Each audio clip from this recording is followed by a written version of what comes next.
বর্ধমান জেলায় খাগড়াগড়ে বোমা বিস্ফোরণ এক ধরনের সতর্ক ঘণ্টা হিসেবে বাজছে দুই দেশেই। তদন্ত যতই এগোচ্ছে ততই বেরিয়ে আসছে আন্তদেশীয় জঙ্গি তৎপরতার চিত্র। জঙ্গিদের কর্মকাণ্ড পশ্চিমবঙ্গে, কিন্তু টার্গেট বাংলাদেশ। ফলে তদন্তকেও পেরিয়ে যেতে হচ্ছে দেশের সীমা। ভারতের রাষ্ট্রীয় গোয়েন্দা সংস্থা এনআইএর 4 থেকে 5 সদস্যের দল আসছে বাংলাদেশে।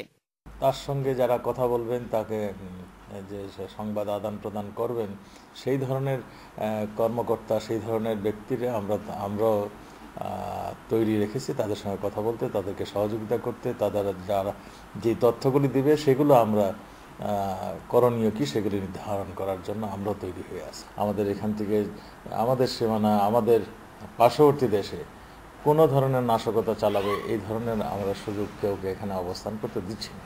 ভারতীয় তদন্ত দলকে সহযোগিতার পাশাপাশি বাংলাদেশ থেকে আশ্রয় নেয়া জঙ্গিদের ব্যাপারেও তথ্য চাওয়া হবে সে দেশের গোয়েন্দা বা তদন্ত দলের কাছে।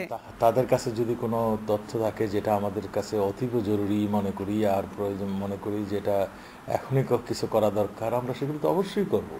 কিন্তু তাদের তো আসতে হবে, বলতে হবে, আমরা বুঝতে হবে যে আমরা এগুলি করেছি কিনা। আমরা প্রত্যেকটা সংবাদই অত্যন্ত গুরুত্বের সঙ্গে বিশ্লেষণ করছি। আমরা প্রত্যেকটা দেশেই যদি কোনো ইনফরমেশন দেয় সেগুলো আমরা খুব অ্যাটেনশন দিয়ে আমরা দেখছি। এর মানে এই নয় যে ওনারা বলছেন আমরা বিশ্বাস করছি না, সেইটা নয়। কিন্তু আমরা সব কিছুই দেখছি আমাদের তরফ থেকে। আমরা কিন্তু অলরেডি এগুলো নিয়ে আগে থেকেই রিসার্চ করছি, আগে থেকেই আমরা ব্যবস্থা নিচ্ছি।